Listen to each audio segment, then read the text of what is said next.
Hi guys, welcome back to my channel.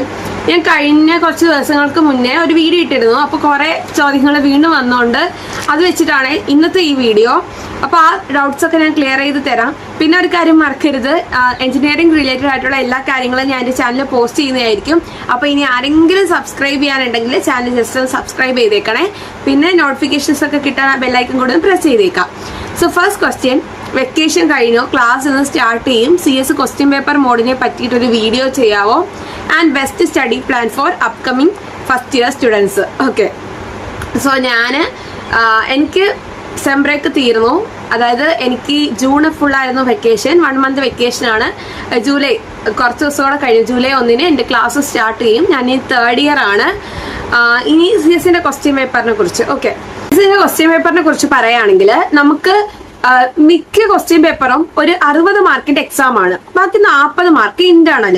പക്ഷെ ചില സബ്ജക്റ്റില് വ്യത്യാസമുണ്ട്. ചില സബ്ജക്റ്റില് 40 മാർക്കിന് റിട്ടേൺ എക്സാം, 60 മാർക്ക് ഇന്റേണൽ. അങ്ങനെ വരുന്ന വിഷയങ്ങളിൽ പ്രൊജക്റ്റും അസൈൻമെന്റും ഒക്കെ ആയിരിക്കും ഈ 60 മാർക്കിന് വരുന്നത്. സോ കുറച്ച് വിഷയങ്ങൾ മാത്രമേ ഉള്ളൂ ഈ 40 മാർക്കില് റിട്ടേണും ബാക്കി 60 മാർക്ക് ഇന്റേണലും വരുന്നത്.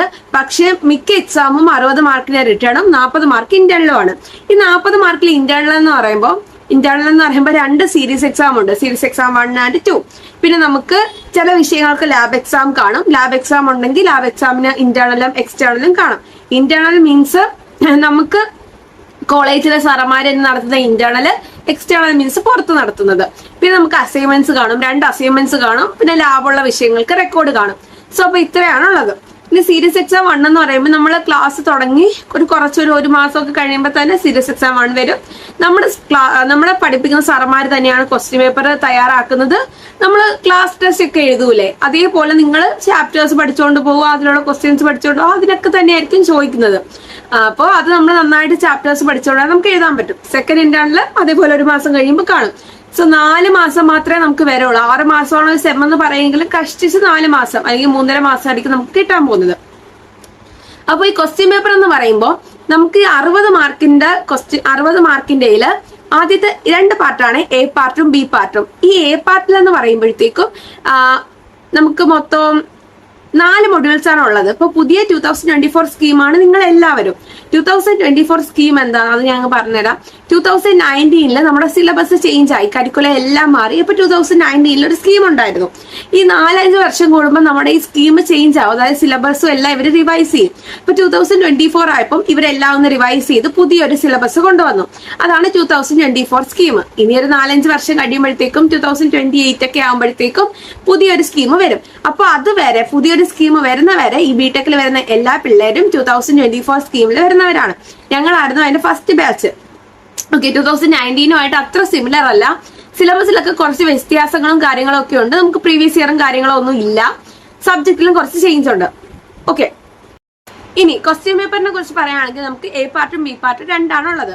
ഈ A പാർട്ടില് 4 മൊഡ്യൂൾസിൽ നിന്നും ക്വസ്റ്റ്യൻസ് കാണും.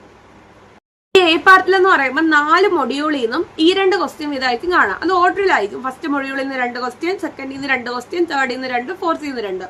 ഇതിന് ഓരോന്നിനും 4 മാർക്കായിരിക്കും. ഇത് മസ്റ്റ് അറ്റൻഡ് ആണ്, നമ്മൾ അറ്റൻഡ് ചെയ്തിരിക്കണം. ഓക്കെ, ചെയ്തില്ലെങ്കിൽ നമ്മുടെ മാർക്ക് പോവും, ഓപ്ഷൻ ഒന്നുമില്ല. ഇനി പാർട്ട് B എന്ന് പറയുമ്പോഴത്തേക്കും അതില് ഒരു ക്വസ്റ്റ്യന് 9 മാർക്കായിരിക്കും വരുന്നത്. ഒരു മൊഡ്യൂളിൽ നിന്ന് 2 ക്വസ്റ്റ്യൻ കാണും. ഓക്കെ, അതിലെങ്കിലും 1 എഴുതിയാൽ മതി. ഇപ്പൊ മൊഡ്യൂൾ 1 നിന്ന് 2 ക്വസ്റ്റ്യൻ, അതില് ഒരു ക്വസ്റ്റ്യൻ നമ്മൾ അറ്റൻഡ് ചെയ്താൽ മതി. ഒരു ഫുൾ ക്വസ്റ്റ്യൻ, അതായത് ഇപ്പം 9ാമത്തെ ക്വസ്റ്റ്യൻ ആണ്. ഓക്കെ, 9ഉം 10ഉം ആണ് മൊഡ്യൂൾ 1 നിന്നുള്ളത്. അത് നമുക്ക് ഇഷ്ടമുള്ള 9ഓ 10ഓ എഴുതാം. പക്ഷെ 9ലും Aയും Bയും ഉണ്ട്, 10ലും Aയും Bയും ഉണ്ട്. അങ്ങനെയാണെങ്കിൽ 9 എഴുതുവാണെങ്കിൽ 9 Aയും Bയും എഴുതണം. 10 എഴുതുന്നെങ്കിൽ 10 Aയും Bയും എഴുതണം. അങ്ങനെ ഫുൾ ക്വസ്റ്റ്യൻ നമ്മൾ എഴുതണം. അങ്ങനെ 4 മൊഡ്യൂളിൽ നിന്ന് നമുക്ക് 2 ക്വസ്റ്റ്യൻ കാണും. ഇഷ്ടമുള്ള ചൂസ് ചെയ്ത് നമുക്ക് എഴുതാവുന്നതാണ്. അതുകൊണ്ട് ഈ 4 B പാർട്ട് നമുക്ക് കുഴപ്പമില്ല. പക്ഷെ A പാർട്ട് എന്ന് പറയുമ്പോഴത്തേക്ക് നമുക്ക് മസ്റ്റായിട്ട് അറ്റൻഡ് ചെയ്യണം. അതുകൊണ്ടാണ് നമ്മൾ സിലബസ് എല്ലാം ഒന്ന് ഓടിച്ച് നോക്കണം എന്ന് പറയുന്നത്. ഇത് നമ്മുടെ +1 +2 പോലെയല്ല. നമുക്ക് കറക്റ്റ് ആയിട്ട് നമ്മൾ +1 +2 നമുക്ക് സിലബസ് ഉള്ള പോലെ ചാപ്റ്റേഴ്സിന്റെ പേരാ പറയുന്നത്. പക്ഷെ നമുക്ക് ഇവിടെ ബിടെക്കിന് ഇതാണുള്ളത്. എന്താ, സിലബസിൽ ഓരോ ടോപ്പിക് വൈസ് ആയിരിക്കും കൊടുത്തേക്കുന്നത്. ഓരോ ടോപ്പിക്ക് നമുക്ക് എടുത്തെടുത്ത് പറയും. ഒരു ഫസ്റ്റ് ടോപ്പിക്കിൽ നിന്ന് ഏതാണ്. ഇപ്പൊ എല്ലാം ഒരു ടെക്സ്റ്റ് ബുക്കിൽ നിന്ന് ആയിരിക്കത്തില്ല. നമുക്ക് നെറ്റിൽ നമ്മുടെ സിലബസ് കിട്ടും. ഈ സിലബസ് വെച്ചിട്ടാണ് നമ്മൾ പഠിക്കുന്നത്. ആ സിലബസിന്റെ കൂടെ തന്നെ നമ്മൾ ഏത് ടെക്സ്റ്റ് ബുക്ക് യൂസ് ചെയ്താണ് പഠിക്കേണ്ടത്, ഏത് ടെക്സ്റ്റ് ബുക്കിലാണ് ഇത് കിടക്കുന്നത്, നമുക്ക് റെഫറൻസ് ഏതൊക്കെ യൂസ് ചെയ്യാം എന്നൊക്കെ ആ സിലബസിനകത്ത് കാണും. അത് നോക്കിയിട്ട് നമുക്ക് ഞാൻ ടെക്സ്റ്റ് ബുക്ക് ഒന്നും അങ്ങനെ വാങ്ങിക്കുന്ന ആളല്ല. ഞാൻ ഒരു ടെക്സ്റ്റ് ബുക്ക് മാത്സിന് എങ്ങാണ്ട് വാങ്ങിച്ചിട്ടുണ്ട്. നമ്മുടെ കോളേജ് ലൈബ്രറികളിൽ മിക്ക ടെക്സ്റ്റ് ബുക്കും അവൈലബിൾ ആയിരിക്കും. സോ അവിടുന്ന് നമുക്ക് എടുത്തിട്ട് റെഫർ ചെയ്യാം. ഇനി ടെക്സ്റ്റ് ബുക്ക് നിർബന്ധമുള്ളവർക്ക് വാങ്ങിക്കാം, കുഴപ്പമില്ല. സോ മിക്ക കോളേജ് ലൈബ്രറീസിലും ടെക്സ്റ്റ് ബുക്ക് കാണും. അത് വെച്ചിട്ടാണ് ഞാനൊക്കെ പഠിക്കുന്നത്. മുതലേ നിങ്ങൾ കോളേജിൽ പഠിപ്പിച്ചാലും നിങ്ങളുടെ കയ്യിൽ സിലബസിനെ കുറിച്ചിട്ടായ ഐഡിയ വേണം. കോളേജിൽ എല്ലാ സിലബസും കവർ ചെയ്യുന്നുണ്ടോ എന്ന് വേണം. ഇപ്പൊ നമ്മൾ പഠിക്കുന്ന സമയത്ത് ഈ സിലബസ് നോക്കിയിട്ട് ഒന്നും മിസ് ചെയ്യാതെ പഠിക്കുക. ഓക്കെ, സിലബസിൽ ചിലപ്പോൾ കോളേജിൽ ചില ടോപ്പിക്സ് എടുത്തിട്ടുണ്ടാവില്ല. അപ്പൊ നമ്മൾ അതും കൂടെ ഇൻക്ലൂഡ് ചെയ്ത് പഠിക്കാൻ നോക്കുക. അപ്പൊ സിലബസിനെ കുറിച്ച് എപ്പോഴും നമുക്കൊരു ധാരണ വേണം. അത് ഓൺലൈനിൽ അവൈലബിൾ ആണ്. ഞാൻ കഴിഞ്ഞ വീഡിയോയിലും അത് പറഞ്ഞിട്ടുണ്ട്. നിങ്ങൾക്ക് വേണമെങ്കിൽ അതൊന്ന് ചെക്ക് ചെയ്ത് നോക്കാം. ഇനി എങ്ങനെയാണ് പഠിക്കേണ്ടത്? ഓക്കെ, നമ്മളെ പ്രശ്നം എന്താണെന്ന് അറിയാം. നമ്മൾ ഫസ്റ്റ് ഡേ ഒക്കെ കുറച്ച് ആവേശം കൊണ്ട് ഒന്നാമത്തെ ദിവസം രണ്ടാമത്തെ ദിവസം കോളേജിൽ കുറച്ചേ പഠിപ്പിക്കത്തുള്ളൂ. അപ്പൊ നമ്മൾ അത് പഠിക്കും. ഒരാഴ്ച വരെയൊക്കെ നമ്മൾ ഇങ്ങനെ നല്ല ആവേശത്തിൽ പഠിച്ചു പോകും. ഇതിന് ശേഷം നമ്മളങ്ങ് ഉളപ്പും, പഠിക്കത്തില്ല. സമയമുണ്ടല്ലോ എന്ന് പറഞ്ഞ് ഇങ്ങനെ പോകുമ്പോഴായിരിക്കും സീരീസ് 1 വരുന്നത്. ഈ സീരീസ് 1 വരുമ്പോൾ നമ്മൾ ബുക്ക് തുറക്കുമ്പോൾ ഒരു പകുതി പേജ് ആയിട്ടുണ്ടാവും പഠിച്ച്. അപ്പൊ ഇത്രയും നമുക്ക് പഠിക്കണം. ചിലപ്പോൾ നമ്മുടെ കയ്യിൽ നോട്ട് കാണത്തില്ല. അങ്ങനെയൊക്കെ പ്രശ്നങ്ങൾ വരും. ഈ സമയത്ത് നമുക്ക് നല്ല ടെൻഷൻ ആവും. നമ്മൾ എങ്ങനെയും പാസ്സാവാനുള്ള പഠിച്ചോണ്ടോ. ഇത് വരാതിരിക്കാൻ നിങ്ങൾ കൺസിസ്റ്റൻസ് ആയിട്ട് പഠിക്കാൻ നോക്കുക. അതായത് ഇപ്പൊ എന്തെങ്കിലും എങ്ങനെയാ നിങ്ങൾ പഠിക്കേണ്ട ഒരു രീതി ഞാൻ പറഞ്ഞുതരാം. ഇപ്പൊ എന്തെങ്കിലും ഒരു കോൺസെപ്റ്റ് നിങ്ങൾ കാണാപ്പാഠം പഠിക്കാതെ അത് മനസ്സിലാക്കി. ഇപ്പൊ കോളേജിൽ നിന്ന് അത് പഠിപ്പിച്ചു, അത് മനസ്സിലായില്ല, വന്നിട്ട് ജസ്റ്റ് ChatGPT ആ ടോപ്പിക് കൊടുത്തിട്ട് ഇവിടെ എപ്പോഴും നമ്മുടെ ആപ്ലിക്കേഷൻ വെച്ചിട്ട് പഠിക്കുക. അതായത് ഈ സാധനം എന്തിനാണ് ഇത് ഉപയോഗിക്കുന്നത്. ഇപ്പൊ ലിമിറ്റ്സ് എന്ന് പറഞ്ഞ എക്സാമ്പിൾ പറയാണ്, ലിമിറ്റ്സ് മാത്സിൽ. ഈ ലിമിറ്റ്സ് എന്തിനാണ് ഉപയോഗിക്കുന്നത്, നമ്മൾ CSR എന്തിനാണത് പഠിക്കുന്നത്, അതിന്റെ ആപ്ലിക്കേഷൻ എന്താണ്, ഇതൊക്കെ ChatGPT കൊടുത്താൽ നമുക്ക് കിട്ടും. സോ അതിന്റെ കോൺസെപ്റ്റ് നമ്മൾ പഠിച്ചു വെക്കുക. നിങ്ങൾ കാണാത്ത തിയറി ഒന്നും ഇവിടെ പഠിക്കണ്ട, കോൺസെപ്റ്റ് മനസ്സിലാക്കി പഠിച്ചു വെക്കാം. നമുക്ക് ഭാവിയിൽ എന്തെങ്കിലും ആപ്ലിക്കേഷൻ വന്നാലോ വരും. അപ്പം അങ്ങനെ മനസ്സിലാക്കി പഠിക്കാം. ഇനി എല്ലാ ദിവസവും നിങ്ങൾ ഇങ്ങനെ ഓരോ ടോപ്പിക്കും ഒന്ന് പഠിക്കാൻ നോക്കുക. കോൺസെപ്റ്റ് മനസ്സിലാക്കി പോകാൻ നോക്കുക. അല്ലാതെ നിങ്ങൾ കാണാപ്പാഠം പഠിക്കുകയൊന്നും വേണ്ട. എല്ലാ ദിവസവും കോളേജിൽ പഠിപ്പിക്കുന്നത് അന്നു തന്നെ വന്നേന്ന് നോക്കുക. എന്താണ് കോൺസെപ്റ്റ് എന്ന് മനസ്സിലാക്കുക. അപ്പൊ നിങ്ങൾക്ക് എക്സാമിന്റെ തലേന്ന് എടുത്താലും അത് എന്താണെന്ന് മനസ്സിലാവും, പഠിക്കാൻ പറ്റും. ഞാനൊക്കെ ഫസ്റ്റ് സെമ്മില് കോളേജിലേക്ക് വന്ന സമയത്ത് ഭയങ്കര ആവേശമായിരുന്നേ. അപ്പൊ ഞാൻ പഠിക്കുമായിരുന്നു. ഒരാഴ്ച 2 ആഴ്ചയൊക്കെ ഞാൻ പഠിച്ചു. അങ്ങനെ ഞാൻ പഠിച്ച് സീരിയസ് എക്സാം ആയപ്പോഴത്തേക്കും പിന്നെ കുറച്ച് ദിവസം പഠിച്ചില്ല, ഉളപ്പി. സീരിയസ് എക്സാം ആയപ്പോഴത്തേക്കും നന്നായിട്ട് പഠിച്ചു. അത്യാവശ്യം നല്ല മാർക്കൊക്കെ ഉണ്ട്. ഫസ്റ്റ് സീരീസിന് കുഴപ്പമൊന്നുമില്ല. അപ്പോഴത്തേക്ക് എനിക്ക് കോൺഫിഡൻസ് കൂടി. എനിക്ക് മാർക്കൊക്കെ കിട്ടും, അങ്ങനെയൊക്കെ ആയി. അപ്പോൾ സെക്കൻഡ് സീരീസ് ആയപ്പോൾ ഞാൻ ഉളപ്പി. എക്സാമിന്റെ തലേന്ന് രാത്രി ഉറക്കമൊഴിച്ചിരുന്ന് പഠിച്ചു. എനിക്ക് ഉറക്കമൊഴിച്ച് പഠിച്ച ശീലമൊന്നും ഇല്ല. ഞാൻ പതിയാണ് പഠിച്ചെടുക്കുന്നത്. അങ്ങനെ പഠിച്ച് അവിടെ പോയപ്പോ എനിക്കൊന്നും ഓർമ്മയില്ലായിരുന്നു.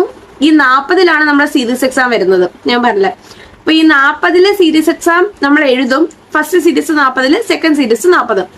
ഈ 40 എന്ന് പറയുന്നത് 20 റെഡ്യൂസ് ചെയ്യും. അതായത് 40 മാർക്കിനാണ് നമ്മൾ എഴുതുന്നതെങ്കിലും അത് അവര് ഡിവൈഡ് ചെയ്ത് 20 മാർക്കിലാക്കി എടുക്കും. അതായത് total first series 40, second series 40, 40 80. ഈ 80-നെ നമ്മള് 40 കൊണ്ട് ഡിവൈഡ് ചെയ്യും. അപ്പൊ എത്ര? 20. 20-ല് ആയിരിക്കും നമ്മൾ ടോട്ടല് നമ്മുടെ സീരീസ് എക്സാമിന്റെ മാർക്ക് പറയുന്നത്.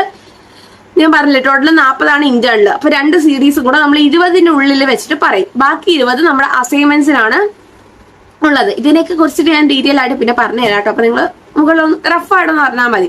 അപ്പൊ ഞാൻ സെക്കൻഡ് സീരീസിനോടൊപ്പം പഠിച്ചില്ല. അപ്പൊ ഈ 40-ല് പൈതൺ പ്രോഗ്രാമിംഗ് ആയിരുന്നു. ഫസ്റ്റ് സെമ്മിൽ എനിക്ക് 40-ല് 38 മാർക്ക് ഉണ്ടായിരുന്നു. കാണാതെ പഠിച്ചിട്ടൊക്കെ എനിക്ക് അറിയത്തില്ല. ഞാൻ ബയോസയൻസ് ആയിരുന്നു. ഞാൻ പറഞ്ഞില്ല, ഞാൻ ഫോളോ അപ്പ് ചെയ്ത് പോയി ഭയങ്കര പാടായിരുന്നു. സെക്കൻഡ് സീരീസ് ആയപ്പോഴത്തേക്കും ഉളപ്പി 40-ൽ 29 എന്റെ മാർക്ക്. പക്ഷേ നിങ്ങൾ ആലോചിക്കണം, നമുക്ക് ഒരു സീരീസിന് നല്ല മാർക്കുണ്ട് എങ്കിൽ രണ്ടാമത്തെ സീരീസ് ഇപ്പൊ ഇത് രണ്ടും കൂടെ കൂട്ടുമല്ലോ. ടോട്ടൽ ഞാൻ പറഞ്ഞില്ലേ 80-ലാണ്. അപ്പൊ ഫസ്റ്റ് സീരീസിന് എത്രയാ? എനിക്ക് 38. സെക്കൻഡ് സീരീസ് എനിക്ക് 29. 38 + 29 ചെയ്തിട്ട് അത് ഞാൻ 20 കൊണ്ട് ഡിവൈഡ് ചെയ്യും. ആ കിട്ടുന്ന മാർക്ക് എത്രയാണോ 20-ല് ആ കിട്ടിയ, ഇപ്പം ഇത് രണ്ടും കൂടെ ഞാൻ കൂട്ടി ഡിവൈഡ് ചെയ്തപ്പോ ഒരു 16 വെച്ചോ. അപ്പൊ എന്റെ ടോട്ടൽ ഇന്റേണൽ മാർക്ക് സീരീസ് എക്സാമിന്റെ ഇന്റേണൽ മാർക്ക് എന്ന് പറയുന്നത് 20-ല് 16. ബാക്കി 20 ഞാൻ അസൈൻമെന്റ്സ് വെച്ച് കഴിഞ്ഞാൽ എനിക്ക് കിട്ടും. സോറി, 15 അസൈൻമെന്റ്, 20 2 സീരീസ് എക്സാമിന്റെ മാർക്ക്, 15 അസൈൻമെന്റ്, 5 അറ്റൻഡൻസിന് മാർക്ക് ഉണ്ട്. 75% അറ്റൻഡൻസ് ആണ് നമുക്ക് വേണ്ടത്. എക്സാം എഴുതാനും എല്ലാത്തിനും കൂടെ 75% അറ്റൻഡൻസ് നമുക്ക് വേണം. 75% ഉണ്ടെങ്കിൽ മാത്രമേ നമുക്ക് എക്സാം എഴുതാൻ പറ്റൂ. ഇല്ലെങ്കിൽ 2500 അടച്ച് നമ്മൾ ഫോമൊക്കെ പൂരിപ്പിച്ച് യൂണിവേഴ്സിറ്റിയിലൊക്കെ പോയി ഭയങ്കര കഷ്ടപ്പെട്ട് വേണം എക്സാം എഴുതാൻ. അതുകൊണ്ട് 75% അറ്റൻഡൻസ് ഉണ്ടാവാൻ ശ്രമിക്കുക. ഇനി നമ്മൾ ഒരു ദിവസം ക്ലാസ് കട്ട് ചെയ്തു. നമ്മുടെ +1 +2 പോലെ രാവിലെ വന്ന് അറ്റൻഡൻസ് എടുത്ത് വീട്ടിൽ പോകുന്ന ആ സമ്പ്രദായമല്ല. ഓരോ പീരീഡിനും അറ്റൻഡൻസ് ആണ്. ഇപ്പോൾ പൈതൽ എന്ന് പറയുന്ന ഒരു വിഷയം, ആ വിഷയം ഒരു പീരീഡ്, ഇന്ന് നമ്മളൊരു പീരീഡ് കയറി, അതിന് അറ്റൻഡൻസ്, നാളത്തെ ഒരു പീരീഡിന് അറ്റൻഡൻസ്, അങ്ങനെ ആ വിഷയത്തിന് മാത്രം പ്രത്യേക അറ്റൻഡൻസ് ഉണ്ട്. അപ്പോൾ നിങ്ങൾ ഇപ്പം ഒരു പീരീഡ് കട്ട് ചെയ്തു, 3% ഒറ്റ അടിക്കാൻ കുറയും. കട്ട് ചെയ്താൽ 3% കുറയും. അപ്പം നിങ്ങൾക്ക് 100% ഉണ്ട്. ഒരു ക്ലാസ് കട്ട് ചെയ്തു 97%. ഇനി നിങ്ങൾ ഒരു ക്ലാസ് അറ്റൻഡ് ചെയ്തു, 1% കൂടുള്ളൂ. മനസ്സിലായില്ലേ? അതാണ് ഡിഫറൻസ്. കട്ട് ചെയ്താൽ 3% കുറയും. നിങ്ങൾ വന്നു കഴിഞ്ഞാൽ ഓരോ ശതമാനം കൂടും. അതാണ് ഇവിടുത്തെ സിസ്റ്റം. അപ്പോൾ 75% വേണം. എനിക്ക് തോന്നുന്നു ലേഡീസ് ഗേൾസിന് ഇപ്പം മറ്റേ മെൻസ്ട്രേഷൻ ലീവ് ഉണ്ടായതുകൊണ്ട് 73% എങ്ങാണ്ട് മതി എന്ന് തോന്നുന്നു. 2% ഇളവുണ്ട്. അപ്പോൾ അത്രയും വേണം അറ്റൻഡൻസിന്റെ കാര്യം. ഇപ്പോൾ 40 മാർക്സ് ആണെന്ന് ഞാൻ പറഞ്ഞു. ഇപ്പോൾ ഇന്റേണൽ എപ്പോഴും നിങ്ങൾ എത്ര ഇന്റേണൽ മെയിൻറ്റെയിൻ ചെയ്യാന്ന് വെച്ചാൽ ഒരു 30-35 അബോ, മാക്സിമം ഒരു 35 അബോ. ഫസ്റ്റ് സീരീസ് 35 അബോ, സെക്കൻഡ് സീരീസ് 35 അബോ, 35 അല്ലെങ്കിൽ അത്രയും പറ്റുന്നില്ലെങ്കിൽ ഒരു 30 അബോ അത്രയെങ്കിലും വാങ്ങിക്കാൻ ശ്രമിക്കും. കാരണം എന്താണെന്നറിയാമോ? നമ്മൾ ഈ റിട്ടേൺ എക്സാം 60ലാണ്, ബാക്കി 40 ഇന്റേണലാണ്. ടോട്ടൽ നമ്മുടെ എക്സാമിന്റെ മാർക്ക് വരുന്ന 100ലാണ്. ഈ 100ല് 90 മുതൽ 100 വരെ മാർക്കുള്ളവർക്ക് എസ് ഗ്രേഡ് വരും. നമ്മുടെ A+ അല്ല ഇവിടുത്തെ ഹൈ ഗ്രേഡ്, എസ് ആണ്. സോ A+ എസ് ഗ്രേഡ് ആണ്. അപ്പൊ 90 മുതൽ 100 വരെ ഉള്ളവർക്ക് എസ് വരും. ഇപ്പൊ നിങ്ങൾക്ക് ഇന്റേണലില് ഞാൻ പറഞ്ഞു 40ല് ഒരു എത്ര 40ൽ 20 മാർക്ക് ഇന്റേണലുള്ളൂ. പക്ഷെ നിങ്ങൾ 60 മാർക്കിന്റെ റിട്ടേൺ എക്സാം എഴുതി, നിങ്ങൾക്ക് 60ൽ 60 കിട്ടി. 60ൽ 60 കിട്ടി. പക്ഷെ നിങ്ങളുടെ ഇന്റേണൽ എത്ര? 20. അപ്പൊ നിങ്ങൾക്ക് എത്ര ആയി? 100ല് ഇത് രണ്ടും കൂടെ കൂടുമ്പം 60 + 20 80. നിങ്ങൾക്ക് എസ് ഗ്രേഡ് പോയി, എസ് ഗ്രേഡ് കിട്ടത്തില്ല. സോ നിങ്ങൾക്ക് ഏറ്റവും കൂടിയ ഗ്രേഡ് എസ് ഗ്രേഡ് ആണ്. എസ് ഗ്രേഡ് കിട്ടണമെങ്കിൽ 90 to 100. ഇനി 90 to 100 ആണോ എന്ന് എനിക്ക് ഡൗട്ട് ഉണ്ട്. 90 to 100 ആണോ അതോ 95 to 100 ആണോ? എനിക്ക് ഒരു കൺഫ്യൂഷൻ ഉണ്ട്. ഞാൻ ഒന്ന് ക്ലിയർ ചെയ്തിട്ട് പറയാം. അതിന് താഴെയാണ് A+, A. പിന്നെ നമുക്ക് പാസ്സായാൽ P, ജസ്റ്റ് പാസ്സായ P, ഫെയിലായ F. ഇങ്ങനെയാണ് വരുന്നത്. ബാക്കി C, D, D+ എല്ലാം ഉണ്ട്. ഓക്കെ, ഇവിടെ നമ്മൾ ഫെയിൽ ആവുന്നവർക്ക് F ആണ് കേട്ടോ കിട്ടുന്നത്. കറക്റ്റ് F വരും. പാസ്സായ ജസ്റ്റ് പാസ്സായ P. അപ്പൊ ഇങ്ങനെയൊക്കെയാണ് പറയാനുള്ളത്. അപ്പൊ പഠിക്കുമ്പോൾ നിങ്ങൾ ശ്രദ്ധിച്ച് പഠിക്കുക. ഇനി അടുത്തത് അതിനെക്കുറിച്ച് നിങ്ങൾക്ക് സ്റ്റഡി പ്ലാനിനെ കുറിച്ച് ഞാൻ വേറൊരു വീഡിയോ ഇട്ട് തരാം കേട്ടോ. നിങ്ങൾക്ക് വേണമെങ്കിൽ ഒന്ന് മെൻഷൻ ചെയ്താൽ മതി. ചാനൽ സബ്സ്ക്രൈബ് ചെയ്യാൻ മറക്കല്ലേ. ഇനി 2026 CS എടുക്കുന്ന വർത്ത് ആണോ? AI കാരണം ജോബ് പോകുമോ? Tier 3 കോളേജിൽ കിട്ടാനേ ചാൻസ് ഉള്ളൂ. റോഡ് മാപ്പ് തരാമോ എന്ന് ചോദിച്ചിട്ടുണ്ട്. CS 2026 എടുക്കുന്ന വർത്ത് ആണ്. പക്ഷെ ഡിഗ്രി മാത്രം പോരാ, സ്കില്ല് കൂടി വേണം. Tier 3 കോളേജിൽ പഠിച്ചാലും കുഴപ്പമില്ല, എഫേർട്ട് ഇടണം, കൺസിസ്റ്റന്റ് ആയിട്ട് വർക്ക് ചെയ്യണം. കോളേജിൽ പോയിട്ട് അക്കാഡമിക്സ് മാത്രം പഠിച്ച് മാർക്ക് വാങ്ങിച്ചാൽ ഇത് കിട്ടത്തില്ല, സ്കില്ല് വേണം. ഇനി എന്തൊക്കെ സ്കില്ല് വേണം എന്ന് ചോദിച്ചു. ഫസ്റ്റ് ഇയർ മുതൽ കോഡിങ് സെറ്റാക്കാം, പ്രോഗ്രാമിംഗ് സ്കിൽസ്, ഇഷ്ടമുള്ള പ്രോഗ്രാം പഠിക്കാം. നിങ്ങൾ കോളേജിൽ SEM 1 പൈതൺ പഠിക്കും, SEM 2 C പ്രോഗ്രാമിംഗ് പഠിക്കും, SEM 3 ജാവ പഠിക്കും. ലെവൽ കൂടിയാണ് പോകുന്നത്. പൈതൺ ഈസിയാണ്, C കുറച്ചും കൂടെ ഹൈ ലെവലാണ്. ഏറ്റവും ഈസി പൈതൺ ആണ് കേട്ടോ. അത് കഴിഞ്ഞ് ദെൻ വരുന്നതാണ് നമ്മുടെ ജാവ. അത് കുറച്ച് ഹൈ ലെവലാണ്. നമ്മൾ ഈ പഠിക്കുന്ന 2 പ്രോഗ്രാമിംഗ് ലാംഗ്വേജ് പോലെ അല്ല അത്.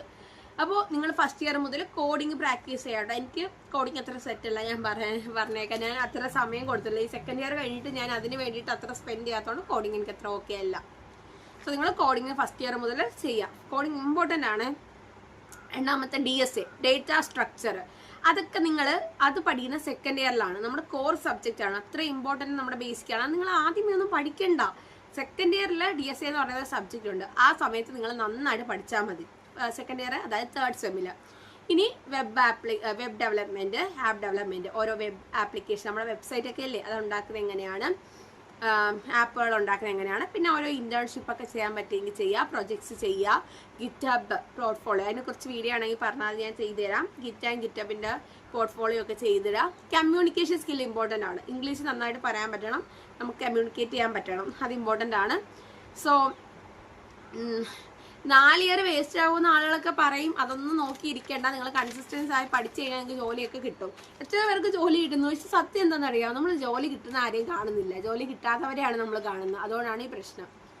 ഇനി അടുത്ത എഞ്ചിനീയറിംഗ് CS AI ML വിത്ത് മെഷീൻ, എഞ്ചിനീയറിംഗ് CS AI വിത്ത് മെഷീൻ ലേണിംഗ്, അതിനെക്കുറിച്ചിട്ട് പറയാവുന്നതാണെന്ന് തോന്നുന്നു. AI ML എന്ന് പറയുന്നത് CS computer science engineering plus AI ML concept ചേർന്ന് വരുന്നതാണ്.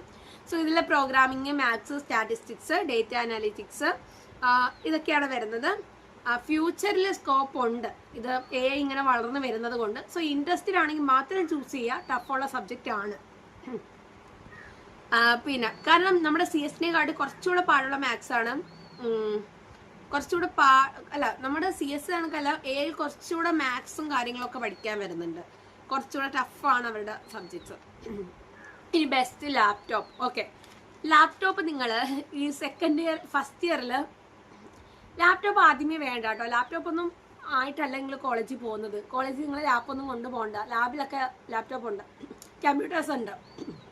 അപ്പം നിങ്ങൾ ഒരു സെക്കൻഡ് ഇയർക്ക് ആകുമ്പോൾ ലാപ്ടോപ്പ് വാങ്ങിച്ചോ. സെക്കൻഡ് ഇയർ തീരാറാകുമ്പോഴോ തേർഡ് ഇയറോ ഒക്കെ ലാപ്ടോപ്പ് വാങ്ങിച്ചാൽ മതി. ഇത് നിങ്ങൾ ശ്രദ്ധിക്കേണ്ട കാര്യം, 16 GB റാം ഉള്ളത് നോക്കി വാങ്ങിക്കുക. ഇനി 16 GB ആകുമ്പോൾ കുറച്ച് വില കൂടും. 16 GB റാം പറ്റുന്നില്ലെങ്കിൽ മിനിമം ഒരു 8 GB റാം ഉള്ളത് നോക്കി വാങ്ങിക്കുക. 512 GB SSD വേണം. SSD ഇന്റൽ i5 Ryzen 5 ഈ പ്രോസസ്സർ നോക്കി വാങ്ങിക്കുക. അല്ലെങ്കിൽ അതിൽ കൂടുതൽ നല്ല പ്രോസസ്സർ നോക്കി വാങ്ങിക്കുക. നല്ല ബാറ്ററി ആയിരിക്കണം, ലൈറ്റ് വെയിറ്റ് ആയിരിക്കണം. സോ നിങ്ങൾ SEM 2 F കമ്പ്യൂട്ടിംഗ് എന്ന് പറയുന്ന സബ്ജക്റ്റ് പഠിക്കും. അതിൽ ഡീറ്റെയിൽ ആയിട്ട് പറയും ഏതൊക്കെയാണ് നല്ല. ഇത് നമ്മൾ പറയാം സ്പെസിഫിക്കേഷൻസ് എന്നാണ്. നമ്മളൊരു ഫോൺ വാങ്ങിക്കുന്ന സമയത്ത് അതിൻ്റെ പ്രത്യേകതകൾ നോക്കില്ലേ, സ്പെസിഫിക്കേഷൻസ്. അങ്ങനെയാണ് ലാപ്പിനുള്ളത്. അപ്പം നിങ്ങൾ ടീച്ചേഴ്സിനോടൊക്കെ ചോദിച്ചിട്ടോ അല്ലെങ്കിൽ നിങ്ങൾ പഠിക്കും. CS-ലോട്ട് കയറി കഴിയുമ്പോൾ ഇതിനെക്കുറിച്ചൊക്കെ ഡീറ്റെയിൽ ആയിട്ട് പഠിക്കും. അപ്പം നിങ്ങൾക്ക് അത് വാങ്ങിക്കാവുന്നതാണ്. ഇനി എന്തൊക്കെ സ്കിൽസ് ഡെവലപ്പ് ചെയ്യണമെന്ന് ഞാൻ ഓൾറെഡി പറഞ്ഞു. Programming, Python, C, Java, DSA. പിന്നെ ഇത് നമുക്ക് കോഡിങ് ചെയ്ത് പഠിക്കാനുള്ള platform hacker rank, lead code അങ്ങനെയൊക്കെ ഉള്ളത് യൂസ് ചെയ്യാം. വെബ് ഡെവലപ്മെൻറ്റ് ചെയ്യുക, git and GitHub, database, core subjects പഠിക്കുക, പ്രോജക്ട്സ് ആൻഡ് കമ്മ്യൂണിക്കേഷൻ സ്കില്ല്. അപ്പോൾ ഇത്രയാണ് പഠിക്കാനുള്ളത്. ഒരുവിധം ഡൗട്ട്സ് എല്ലാം തീർന്നു കാണുമെന്ന് വിശ്വസിക്കുന്നു. ഇപ്പം ഞാൻ പറഞ്ഞ എന്തെങ്കിലും കുറിച്ച് നിങ്ങൾക്ക് സംശയം ഉണ്ട്, എന്തിനെങ്കിലും കുറിച്ച് വീഡിയോ വേണമെങ്കിൽ നിങ്ങൾ കമൻറ്റ് ഇട്ടാൽ മതി, വീഡിയോ ഞാൻ സെറ്റാക്കി തരാം. പിന്നെ ഒരു കുട്ടി എന്നോട് ഷോർട്സിൽ പറഞ്ഞു ഞാൻ എന്തോ എഞ്ചിനീയറിംഗ് ടഫ് അല്ല എന്നൊക്കെ പറഞ്ഞപ്പോൾ ഒരു കുട്ടി എന്നോട് വെച്ച് എന്തിനാ ഇങ്ങനെ കള്ളം പറയുന്നു. ഞാൻ എൻ്റെ ഒരു പെർസ്പെക്റ്റീവാണ് പറഞ്ഞത്. എനിക്ക് എഞ്ചിനീയറിംഗ് അത്ര ടഫ് അല്ല എന്ന് വെച്ചാൽ എല്ലാവർക്കും ടഫ് ആവണമെന്നില്ല. ഇപ്പോൾ ഒരു ബിലോ ആവറേജ് പഠിക്കുന്ന കുട്ടിക്കും ആവറേജ് പഠിക്കുന്ന കുട്ടിക്കും ഒരേപോലെ ആയിരിക്കത്തില്ല എഞ്ചിനീയറിംഗ്. അവർക്ക് അവരുടെ ബുദ്ധി വെച്ചിട്ട് മാറും. കുറച്ച് ബുദ്ധിയുള്ള പിള്ളേരാണെങ്കിൽ അതൊക്കെ പഠിച്ചെടുക്കാൻ പറ്റും, ചിലർക്കാണെങ്കിൽ അത് തീരെ പറ്റത്തില്ല. ഇനി ഞാൻ കള്ളം പറയുന്നത് എന്തിനാ ഗൈസ്, എൻ്റെ ചാനൽ മോണിറ്റൈസ് ആയിട്ടില്ല, എനിക്ക് പൈസയൊന്നും കിട്ടുന്നില്ല, കോളേജിൽ നിന്ന് പെയ്ഡ് പ്രൊമോഷൻ ചെയ്യുന്നില്ല, KTU നിന്ന് പെയ്ഡ് പ്രൊമോഷൻ ചെയ്യുന്നില്ല, ഇതൊന്നും ചെയ്യുന്നില്ല. പിന്നെ ഞാൻ എന്തിനാ കള്ളം പറയുന്നത്? നിങ്ങളെല്ലാവരും കൂടെ BTech വന്ന് KTUവിന് പൈസ ഉണ്ടാക്കി കൊടുത്തിട്ട് എനിക്കെന്ത് കിട്ടാനാ? അപ്പം ഞാൻ എൻ്റെ പെർസ്പെക്റ്റീവിൽ നിന്ന് ജെന്യുയിൻ ആയിട്ടുള്ള കാര്യമാണ് പറയുന്നത്. പിന്നെ ചൂസ് ചെയ്യുന്നതും ചൂസ് ചെയ്യാത്തേക്കും നിങ്ങളുടെ ഇഷ്ടം. നിങ്ങൾ എന്നെ പോലെ ആയിരിക്കത്തില്ല നിങ്ങൾക്ക് അവിടെ വരുമ്പോൾ ഫീൽ ചെയ്യുന്നത്. സോ ഇൻട്രസ്റ്റഡ് ആണെങ്കിൽ മാത്രം ചൂസ് ചെയ്യുക. പറഞ്ഞുള്ള കാര്യമെല്ലാം പറഞ്ഞിട്ടുണ്ട്. ഇനി എന്തെങ്കിലും ഡൗട്ട് ഉണ്ടെങ്കിൽ കമൻറ്റ് ചെയ്യുക. ചാനൽ സബ്സ്ക്രൈബ് ചെയ്യാൻ മറക്കണ്ട. ടാറ്റാ.